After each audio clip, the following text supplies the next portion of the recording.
Hello my people, welcome back to Raj256 YouTube channel.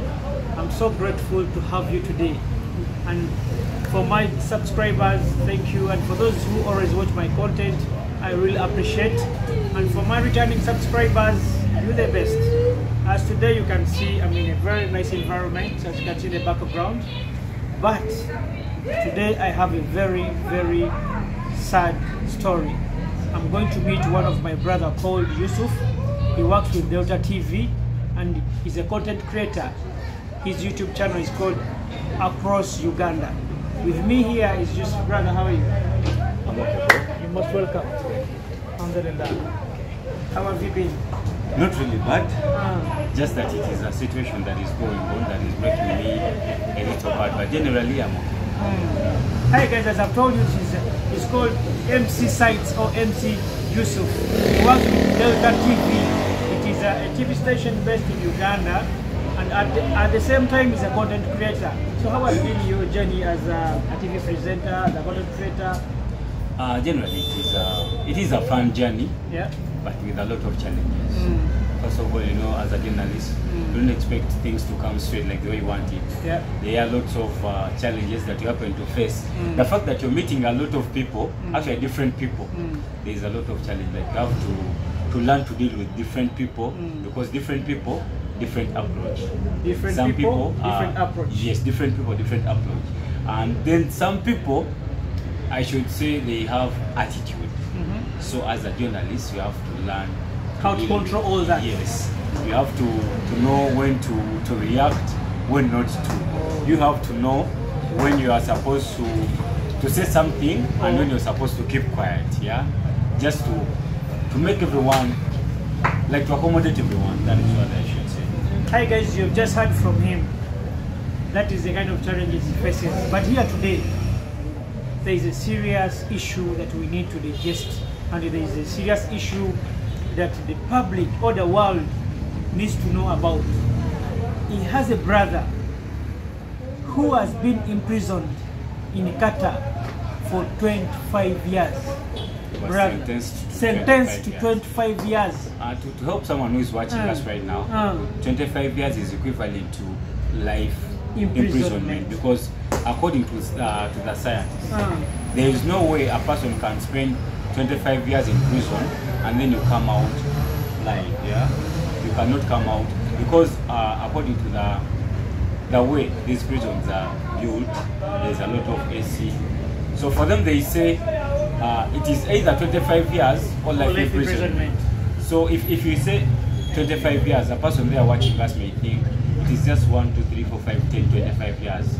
This is life imprisonment. So what happened? Like, how did it come to that from Uganda to Qatar, then 25 imprisonment? How? That is what we're opening up right, ladies and gentlemen, today. My brother is called Kaddo Erias. Kaddo Erias. Kaddo Erias is a youth who was like hustling just like any other youth in Uganda, trying to open up, trying to find better ways to find, trying to make ends meet.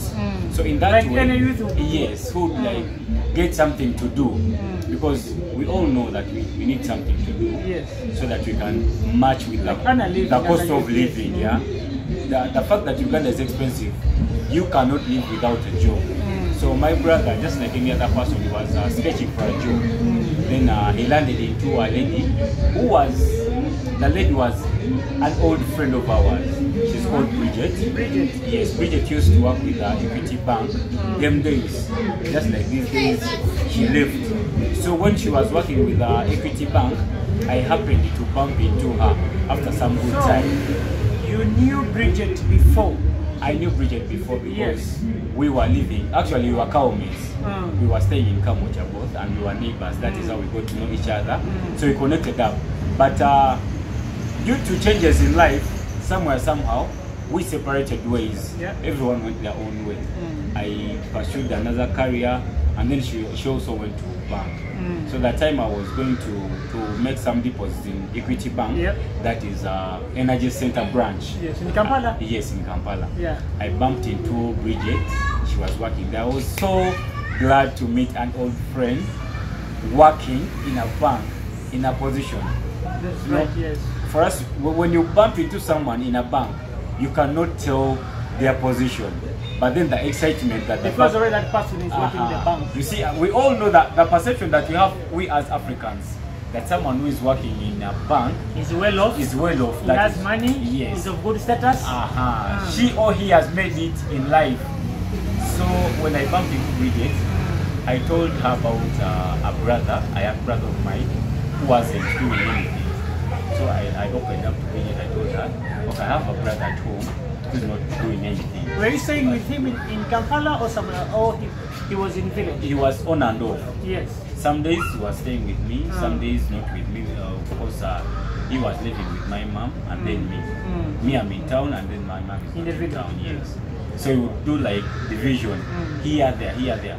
So when I bumped into Bridget, I told her about the situation of my brother, who is Kaddo Erias. Yes. Bridget welcomed the idea of like the fact that the person wanted to do something.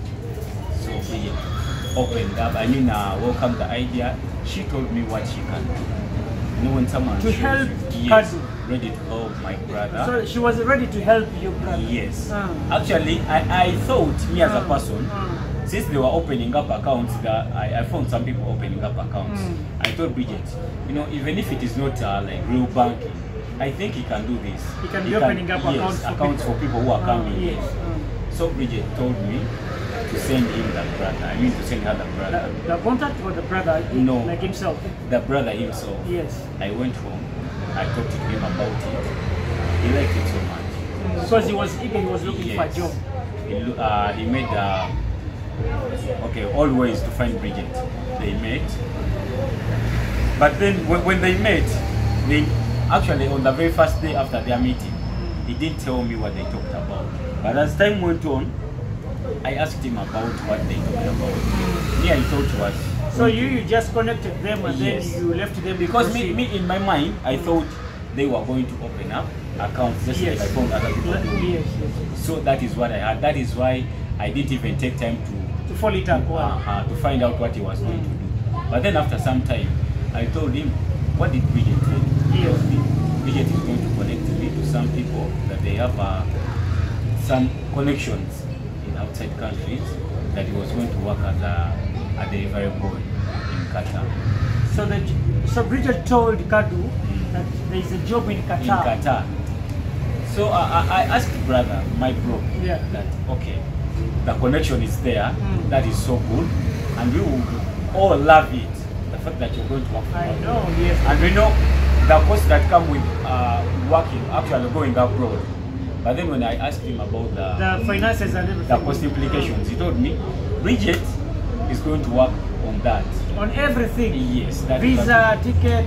And actually he told him, actually Bridget told my brother to only get a passport, then leave the rest to her.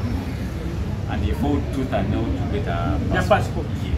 Actually, because he was not working at that time. In that process of getting a passport, actually he engaged some people, like a number of people, including the MP. The area MP where he was staying? Yes, that is Honorable Brandon Chi.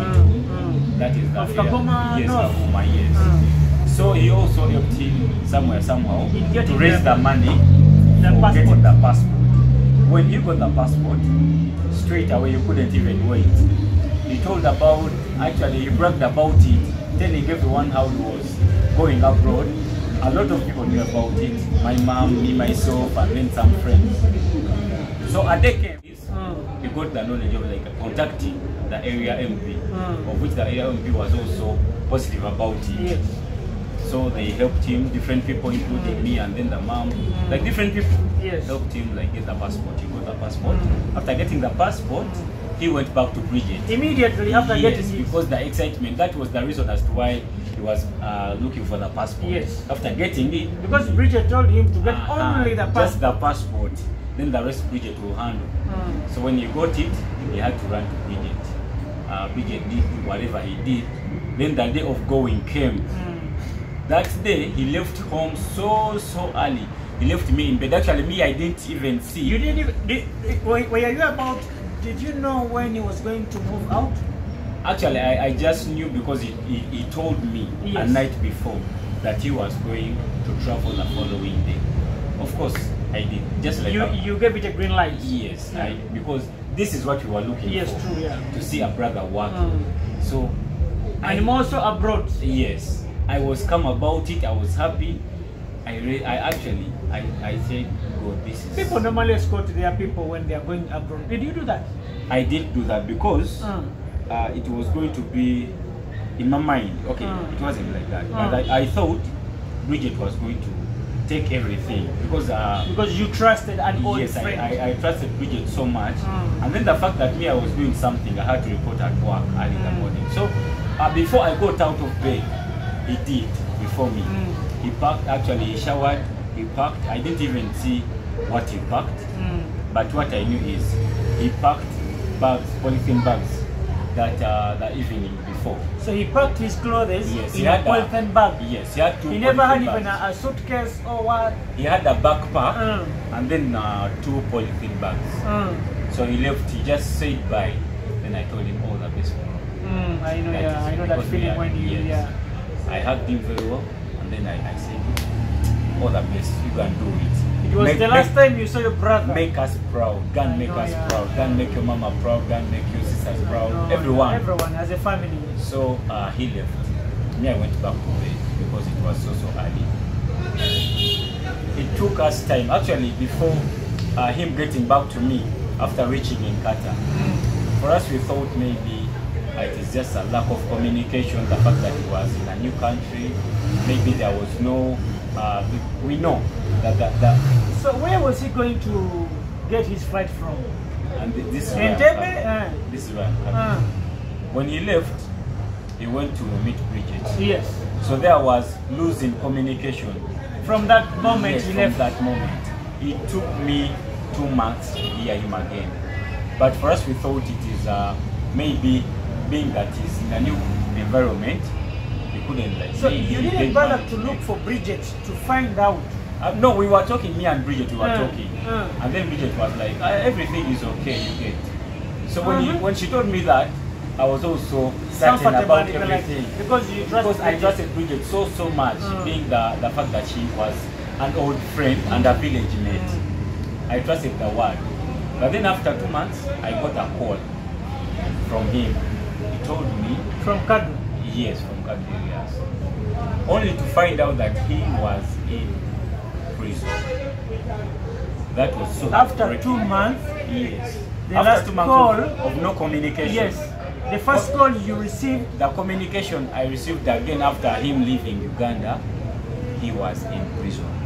In where? In Qatar. By that time it was he told me it was a detention center. Yeah, something like that. I forgot that since it is a long time ago. It was so heartbreaking. Actually, I couldn't believe it. I had to look for Bridget. Bridget told you it was fine. Yes. And now here, Kaddo Erias calls. And then he told me that he is in prison in Qatar. Then I was like, actually, before looking for Bridget, I told him what happened. Wrong? Yes. He told me. This is why he narrated all that story. So I got to know. At this point, this is why I found out that Bridget was a drug dealer in Uganda, dealing with the Nigerians. The Nigerians are the one that facilitated my brother, both in air ticket and the visa. And what they did after him reaching in, I don't know where he found Bridget. These Nigerians told him that in Qatar they don't allow polythene bags. The other one you saw, like him packing his clothes. Yes. So when they told him, he wrote a letter to me after telling me that. Yes. He said someone went to the car, they brought a suitcase. They transferred these things from the polythene bag and then the backpack to the suitcase. The new suitcase that they had by the other person? Yes, by the Nigerians. So they packed. After packing, they didn't even allow him to check what they had packed, not even to carry the case himself. They put it in the car, they drove him to the bus park. When they got there at the bus park, he told me there's a guy called Douglas. Douglas? Yes, Douglas is the guy that escorted him to Kenya.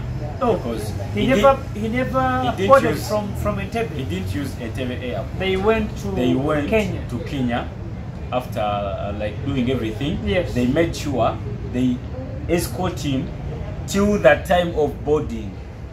So they did everything. He boarded so well. He took some pictures. He sent me some, just that I lost them. But I thought everything was okay. But anyway, me, I didn't know that there is anything like not a straight line to go through Kenya. Me, I thought maybe that is because an easy way for them to. It is always like you are Ugandan and you have Entebbe National Airport. Yes. But then they left Entebbe. They didn't use Entebbe and Airport. They went to Kenya Airport. Yes. So when they got there, they made sure he boards a plane. He used Qatar Airways. So after getting there, when he landed at Hamad International Airport International Airport in Qatar. In Qatar. He was put aside from the line where they were checking from. So in Kenya he passed well? Yes. He boarded the plane very well. Yes. So the guy that escorted him even bought a car to come back after ensuring that the guy has gone. That Kaddo Erias has gone. So after him reaching in Qatar, he didn't even exit beyond the airport line. That is where immediately at the airport. After landing like this, there is that at the arrival. Yes. Yes. So when they were checking bags and then the people, if you have any weapons and all that, they made they got his suitcase, they passed it through the machine. It had some alarm. The machine made an alarm. Detected. Yes. It had to they put it aside. Then they also put him aside. They asked him, "Do you have anything in that suitcase?" He said, "No, I don't have anything besides my shoes and my clothes." The one that he was carrying in the person bags from Uganda? Yes, that is all I have. They made the suitcase go through the machine again. It made the alarm. They asked him again, "Do you have anything in that suitcase?" He said, "No, I only have shoes and clothes." They removed the shoes and the clothes. Everything. They removed everything. They put it again to pass through the detector. It made an alarm. The same alarm was? Yes. 3 times? 3 times. Then the officer on duty asked him, "We're going to check again, but before we check, I'm asking you the last time. Do you have anything in that suitcase?" Of course, for him, he was sure because there's no anything left in the suitcase, because he knew he left with only clothes and then the shoes. He didn't have anything else. So, cutting the suitcase, they found these drugs hidden somewhere in the bag, very far in the suitcase. Actually, I don't know how they did it according to his explanation. Actually, I can't even tell you how they hidden these things, but then according to the way I see, this is something imaginary that I have in me. Maybe they cut it, they packed this drug somewhere, and then they resealed it again. Yes. So no one, if you're not the person that packed these things, you cannot know. You couldn't tell. And then the fact that he was a first-timer traveler. He was excited. Yes. And he didn't have any experience in traveling. They took the advantage and exploited him. He didn't know anything about the drugs. Ladies and gentlemen, I'm saying this when I'm looking at this camera because I want to clear the air, or I want to let everybody know. No, yes. This one goes out to the first-timer travelers and then the people who are so helpful. If you're traveling, please don't help anyone at the airport. That is one. If you're a first-time traveler, make sure that things that you live with at home, carry your bag like your baby. Actually, a very young baby, a 1 day baby. Like I'm carrying my this. Don't even put it anywhere because someone can take the advantage and put in something without your consent. And second, yes, the friends we call friends. We should be cautious about them. That is where he lost everything because we trusted Bridget so much. That is why, actually, I think he also had 100% plus one trust in Bridget because she was an old friend. And by the way, what I've realized, if you see anyone telling you I'm giving you a visa, I'm giving you air ticket, you should be so careful about the trap people use. You know, they found Kaddo Erias when he was desperate. Yes. They told him we are going to facilitate Everything. We're going to do everything. All you have to do is just get the passport. Then for us, we're going to work on the job that you're going to do in Qatar. We're going to find a person who is going to pick you from the airport. We're going to pay for the visa. We're going to pay for the air ticket. So after realizing they are drugs here, now what went next? Immediately, they arrested him and they put him in a detention center. That is why he called me after those 2 months. So after that, he spent the 2 months in a detention center. Yes. But then that process, it took some time, yeah. And then they started taking him to court. But you know, someone who is in a new country, you don't have any friends there, you don't have anyone. So it was the government to avail him with a lawyer that was the Qatar. Yes, the Qatari lawyer. So they got him a government lawyer. I don't know what took place in that, but then we used to talk. He could tell me, you know, today I wait. They told me I should go back after this period, but then at the end of it all, the things failed to yield any fruit.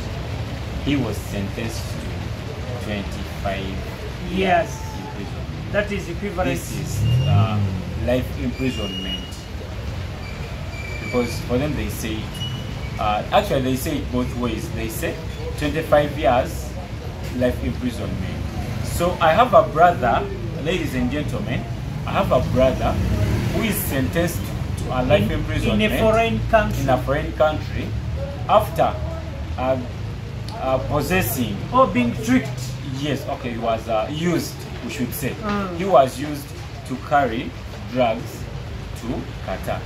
But then after all this, and after getting the sentence of 25 years, he wrote to me a letter. A second letter? Oh. Yes. No, this is the letter he wrote where he explained everything.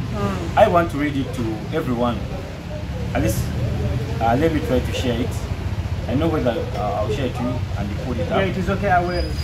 So he was. Guys, this is, I don't know how can I term this, but a fellow brother of ours from Uganda, he was sentenced to 25 years in prison. And imagine, in a foreign country. A country where you don't have anyone, you don't have any friend, no family. Kindly we request everyone who is watching, please share the video. If you can help us get someone who can actually bail him out, at least to come and serve in Uganda. Because we have tried everywhere. We have gone to foreign affairs, we have reached out to Interpol, we have gone to we have reached out to the embassy. I've been actually talking to the ambassador of Uganda in Qatar, that is Kezala Baswali. For several, actually, different occasions I've been engaging him. At even some point I met him when he was in Uganda.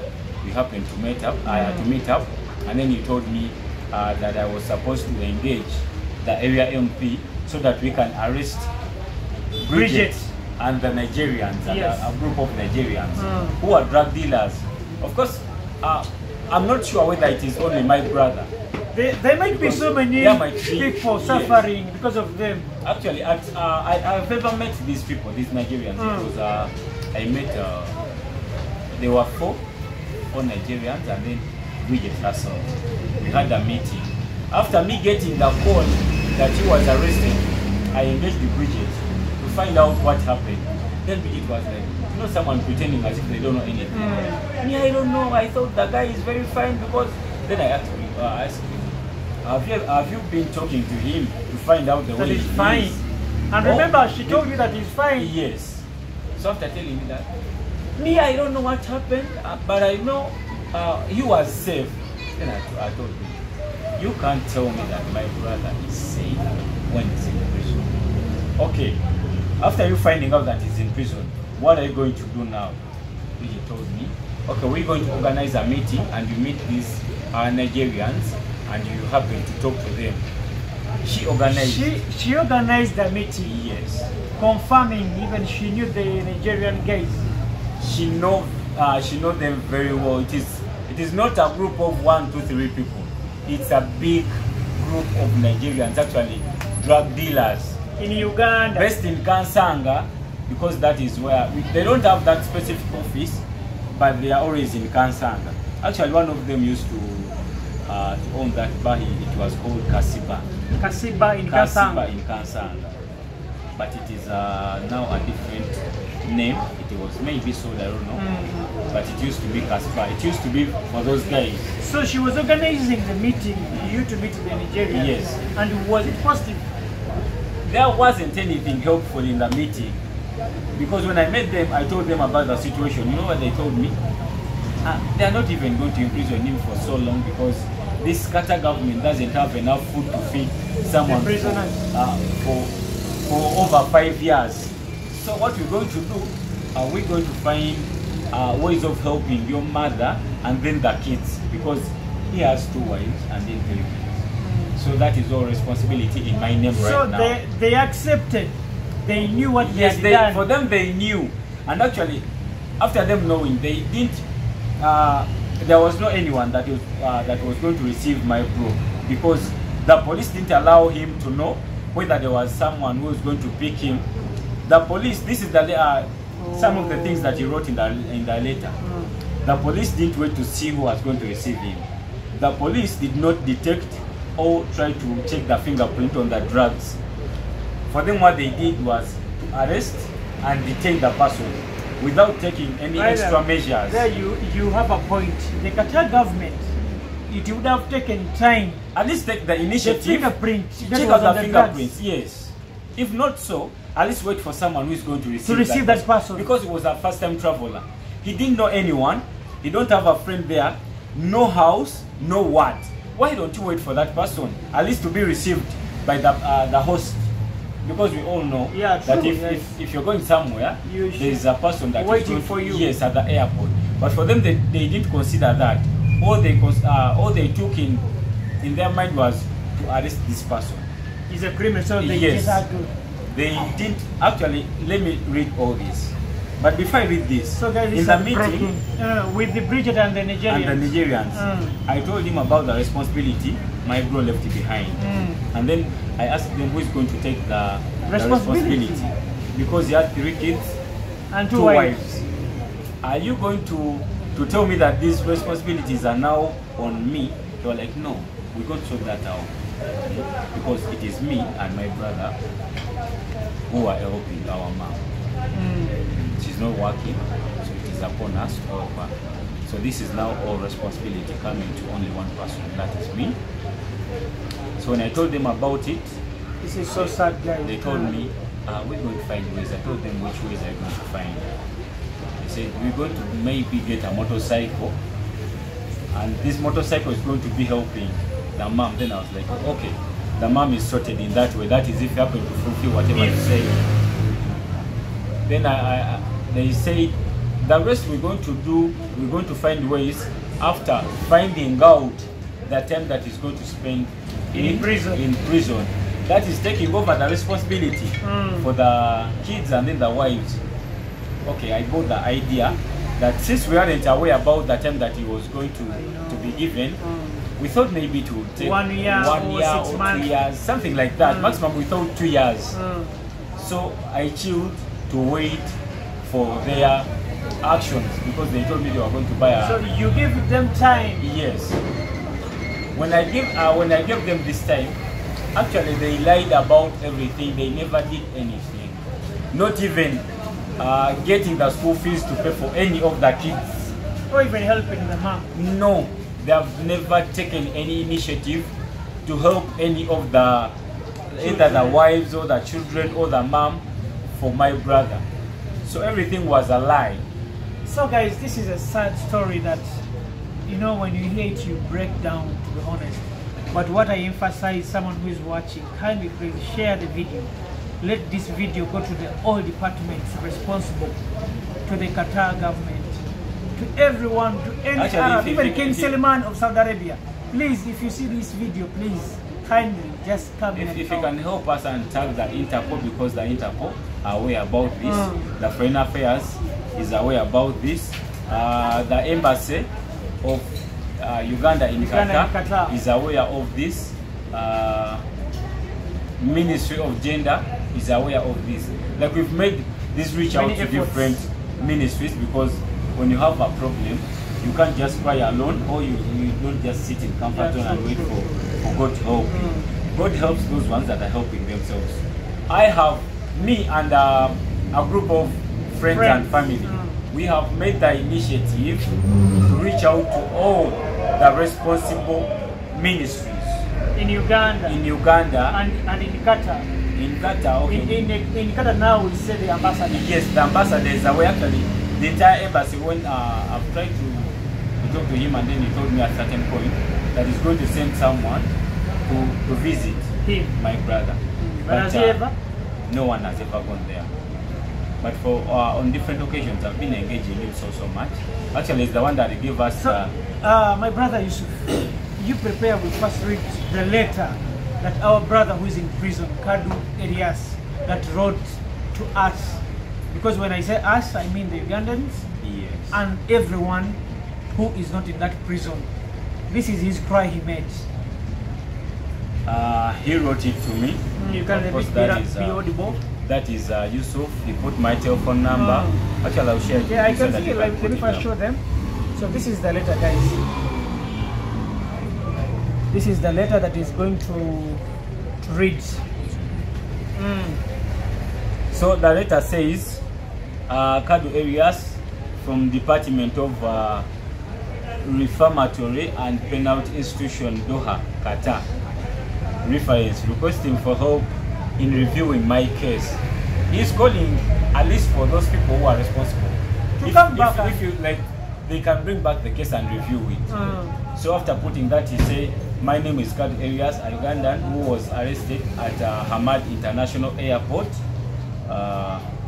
on my way to Qatar. But this is after reaching Qatar. Yes. To work as a food delivery agent. This is the job they told him that they promised him. Yes. He was going to do, he was going to be a delivery boy, delivering food. So he went on and said, while I was in my lovely country, Uganda, I saw a lady by the name called Bridget. She promised a job. She called me and she told me that she had a travel agency that needs a bike rider in a company found in Qatar. She asked me if I was interested to meet her at her working place with my passport. I told her I'm interested, but I don't have money. She promised to talk to her friends. So after my brother meeting Bridget, yes, I don't know. Okay, let me read it again just to be sure. I called.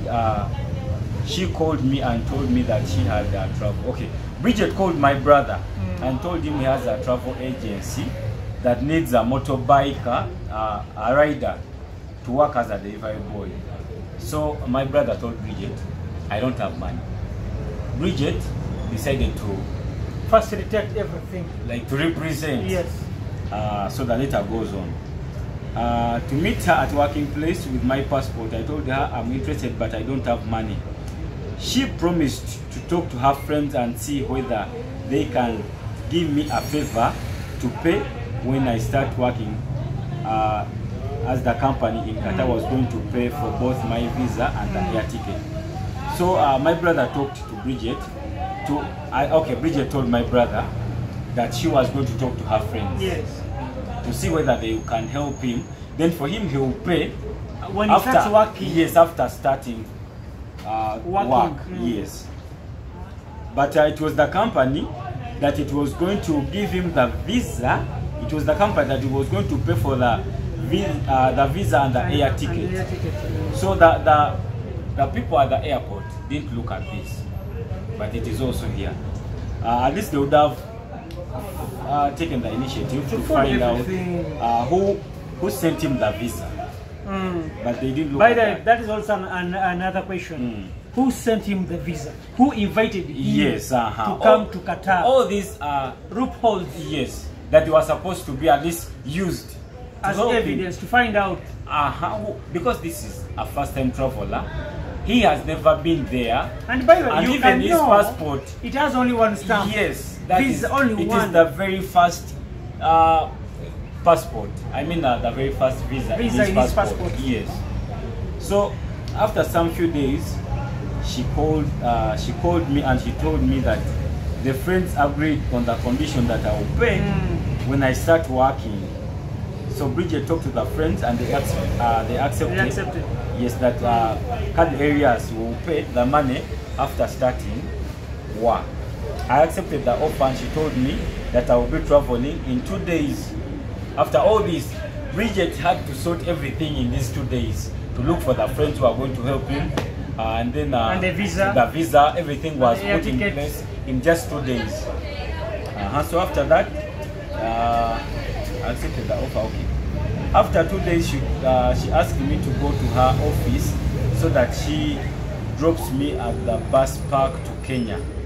On my arrival at the office, I did not find her, but rather a man. So when he got at the Bridget's office, Bridget wasn't there, but he found a man. But I guess this man is maybe they are connected. Douglas. Anyway, I don't know about that, but this is the guy who was directly involved in So it is the guy who drove him to Kenya? Yes. I had a laptop bag, that is the backpack, and a big packing polythene bag ready for the flight. To my surprise, I was told by these people that polythene bags are not allowed in Qatar. So someone went to the car and brought me a big empty bag to transfer my items in my items from the polythene bag to that big empty bag. Someone picked the case from the car, and that same person transferred the things from his backpack and the polythene bag, and then he packed them in the suitcase. We continue because it is on my arrival at the Hamad International Airport, I was put aside and my bags passed through the machine for the second time. That is the story that I told you. That he was separated from the line, he was put aside. Then the bag was checked several times. Guys, this is everything that our brother was telling us from start, and this was written or sent by our brother Kaddo Erias, who is currently in Qatar prison. He was sentenced to 25 years. That is equivalent to life sentence. This is really so sad, my brother. Now what next? Let me first finish up this, then we see. Because here he had some things that maybe that police would have used to do some investigations, but to find out whether the person who was going to receive the drugs, because for him he didn't know that he had anything in the bag. For him, but already there was a person who was waiting from there. But then the police didn't even allow this person to come and pick the visitor. Okay, here are the things that he stated. The officer removed everything in the bag and it remained empty. After removing everything, it was put in the machine again. Like you told her 3 times? Yes. Then the detector machine found out. Yes. He started cutting it, and then at the back side, he removed 4 polythene bags, and he told me that these were drugs. So the police officer at the airport cut the bag, and then at the back of it, he found 4 pieces of drugs. 4 pieces of polythene bags that were containing drugs.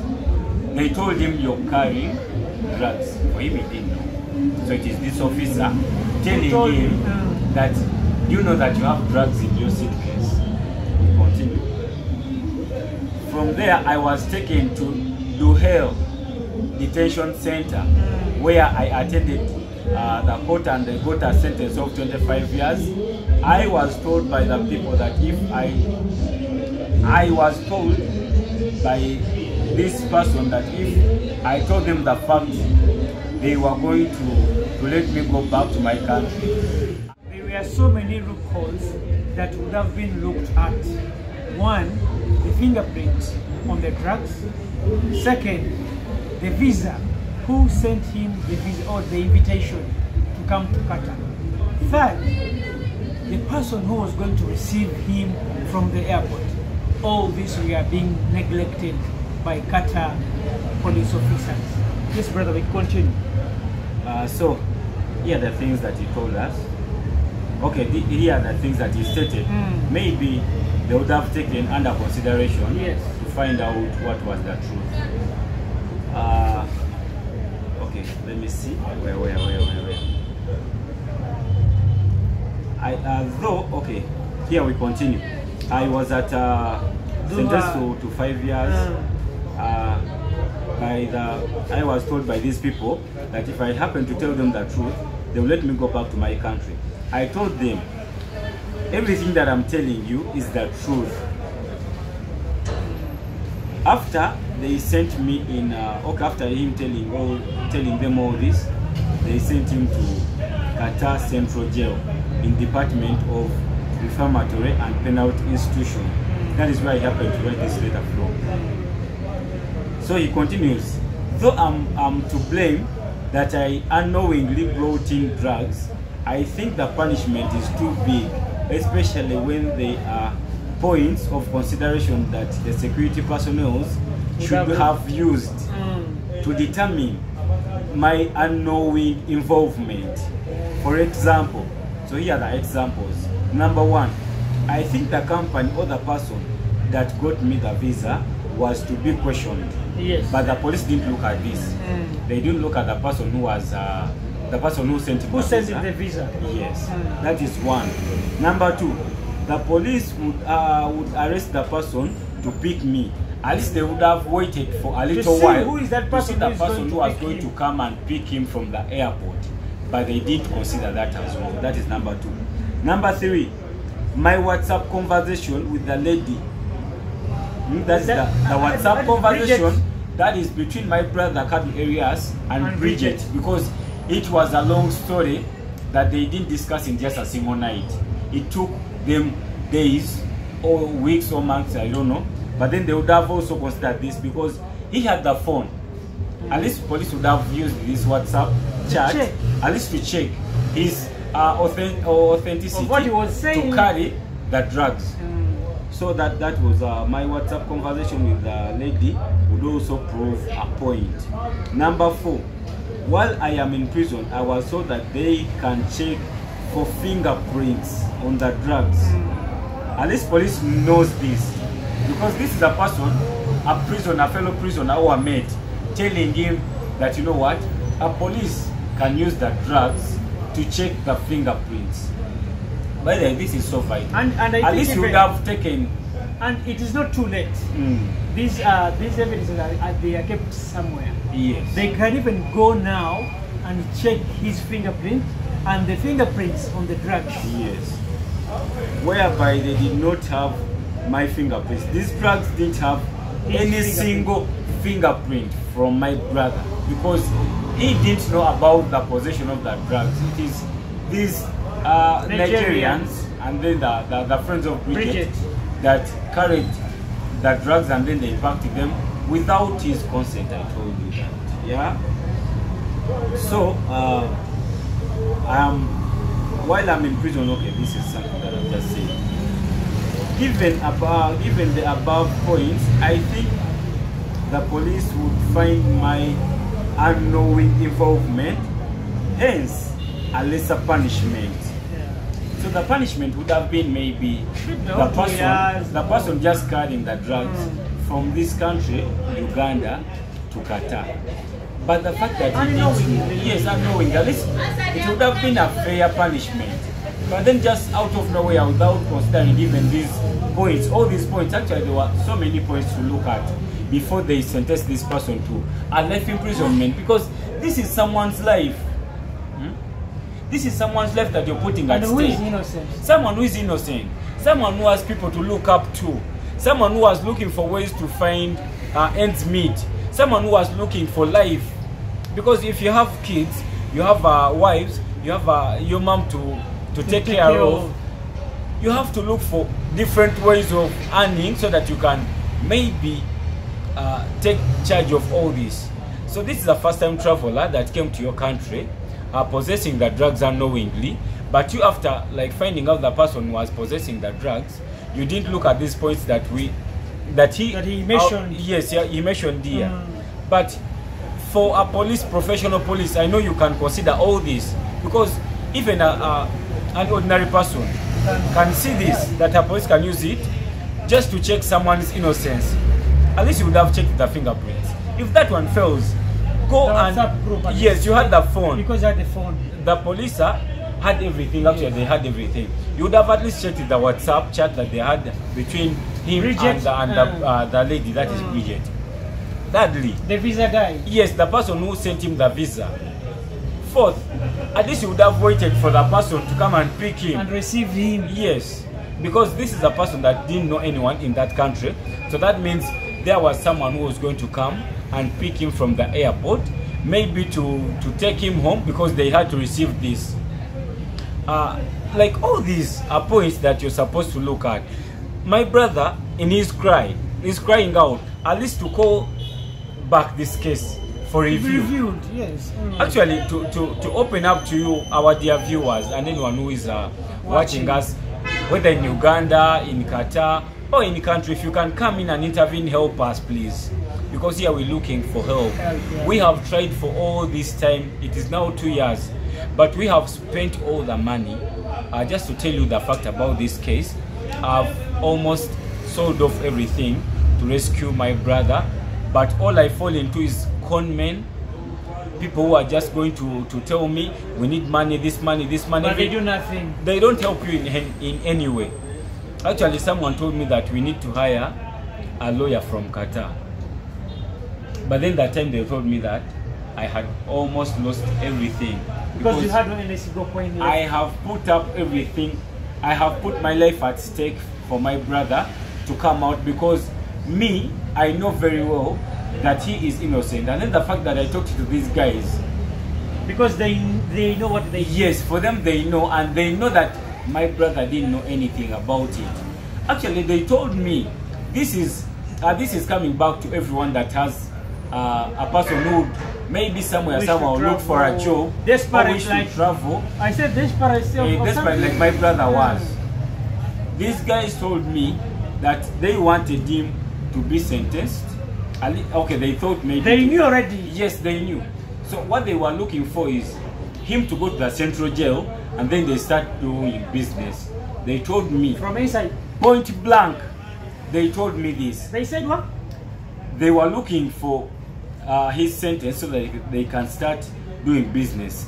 When they told me inside. Yes, all they were looking for is they wanted him to be sent to the central jail, so that they can still do the business of sending him the drugs that he can sell in the jail. When I talked to him, my brother, yes, I told him, in any way, if they happen to tell you this, even when you don't talk to me, don't give it even a single chance of making it happen. Because unless, I told him, unless you knew about the possession of the drugs, then you can continue and do that, but then don't engage me, don't ever call me again if you're going to do that. He told me I didn't know anything and I can't do it. Because my life is now is messed up. So everything is messed up, actually, I should say. So guys, there's no way my bro can come back to real life without people helping us. I told you we, not only me, we have engaged the Ministry of Foreign Affairs. They know about this case. The Interpol knows about it. The Embassy of Uganda in Qatar knows about it. But they have not taken the maximum initiative to help us. That is why we're calling upon every person out there. If you can help us, please. We humbly requesting you come in and help us. My brother is rotting in jail. Yes. But remember, there's no life in jail. I know. He's going to spend the rest of his life in jail, not until God calls him. My brother, it is really a sad story, and it has even more other stories to tell. I'm really speechless because my brother just says, feel like the tears. And as you know, man, sometimes we meant to pretend we tend to be strong, but then inside you can't hold the strength. So kindly please, what I'm saying is share the video, And please, if you can come and help, we kindly encourage, guys, if you're there, do something, please. In case of anything, you can read your number. My number, just in case you want to reach out to me, it is 0704. Plus, you put plus. Okay, 256. plus 256 704 188 533. You can say it again. It is plus 256 704 188 533. One more time. Plus 256 704 188 533. And to the people who are watching, this is Raj 256 YouTube channel. Please, my contact is there. In case you don't get Yusuf, I'm always online. My number is always available. Kindly, guys, let us come and rescue our brother. I know life in prison is not easy, and this goes to all the people. Let us know which kind of friends we have. You might be with someone who is laughing with you, but it's going to lead you into shit. Desperation has caused a lot of trouble to different people. As he said, there could be so many people suffering because of these Nigerians or because of this gang. So let us be steady. Let us try to avoid such easy routes. Because why should I say easy routes? They promised him a visa and an air ticket. They only told him to get the passport, which even he had to struggle to get.